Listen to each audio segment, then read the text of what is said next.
ABC News, World News Saturday, with Barry Seraphin in Washington. And reporting tonight from Moscow, here's Forrest Sawyer. Good evening from Red Square on a rainy night, and where there is growing concern tonight that there is no stopping the collapse of the Soviet Union. 8 of the nation's 15 republics have already declared their independence, and today they were joined by 2 more, Uzbekistan and Kyrgyzstan. Increasingly, Soviets are convinced that their country must break apart before it can rejoin in some new economic union. ABC's Jim Hickey has more. The continuing disintegration of the Soviet Union was dutifully reported on television here tonight. It led the main newscast.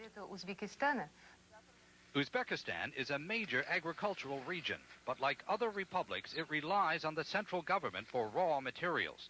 So Uzbekistan is leaving the door open for economic ties with the Soviet Union. The Uzbek president today warned that Russian Republic President Boris Yeltsin is becoming too powerful. In Moscow today, people were reading satire of that power. The formerly Communist Party newspaper, Pravda, hit the streets again after being suspended by Yeltsin a week ago. It published a cartoon showing the huge Russian leader looming over a tiny Mikhail Gorbachev. This is what Pravda looked like before it was banned last week. Notice the picture of Lenin in the upper left-hand corner. This is the new Pravda today. Lenin, like the Communist Party, is gone.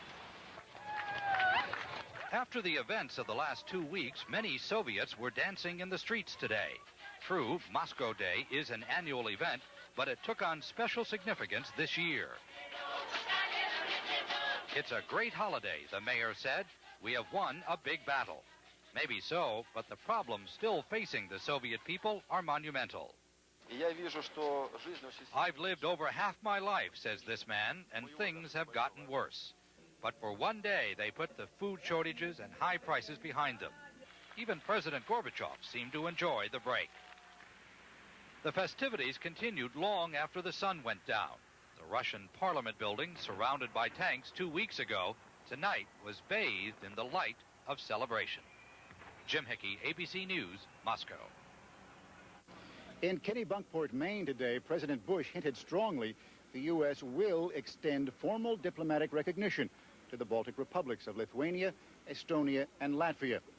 President Bush said that he called President Landsbergis to say that on Monday he will be making an announcement the Lithuanians will find, quote, of great interest. President Landsbergis and the new U.S. ambassador to Moscow, Robert Strauss, will be the guests tomorrow on This Week with David Brinkley. The last 200 of the Soviet Union's elite Black Beret commando troops were ordered out of the Baltic Republic of Latvia today, pulling down the Soviet flag with them. The troops have been hated in the Baltics, enforcing hardline policies, and they were involved in the bloodiest fighting between Soviet authorities and the Baltic people in their drive for independence. A few remaining troops in Lithuania are expected to leave soon. The Soviet Union is trying desperately to transform itself, rushing overnight and with no experience into the global free market economy.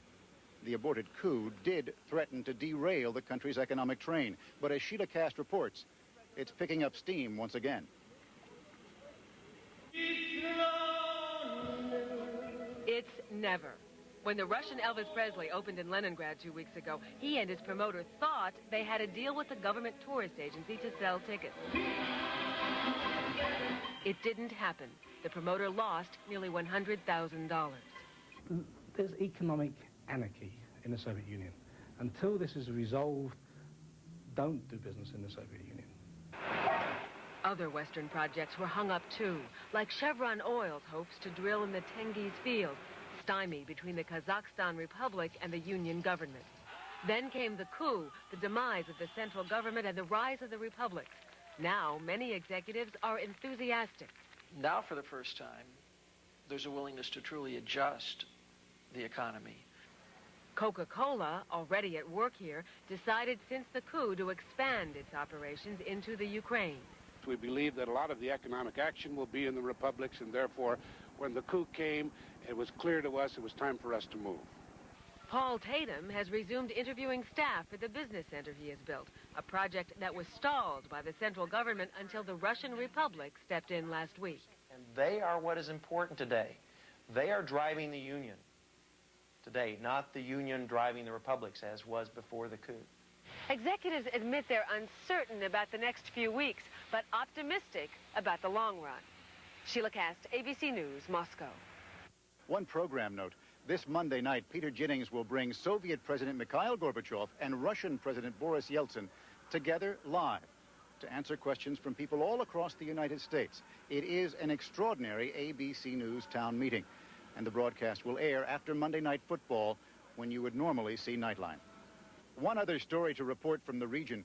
New fighting erupted today in Yugoslavia's breakaway republic of Croatia. As this amateur video shows, Yugoslav Air Force jets forced a Ugandan airliner carrying 19 tons of weapons bound for Croatian rebels to land at Zagreb's international airport. Yugoslav army vehicles surrounded the plane, and a gun battle broke out between army troops and Croatian police. Croatian forces attacked the air traffic control tower and blocked roads approaching the airport. And that is the latest from here in Moscow. In a moment, Barry Serafin in Washington will have the rest of the day's news.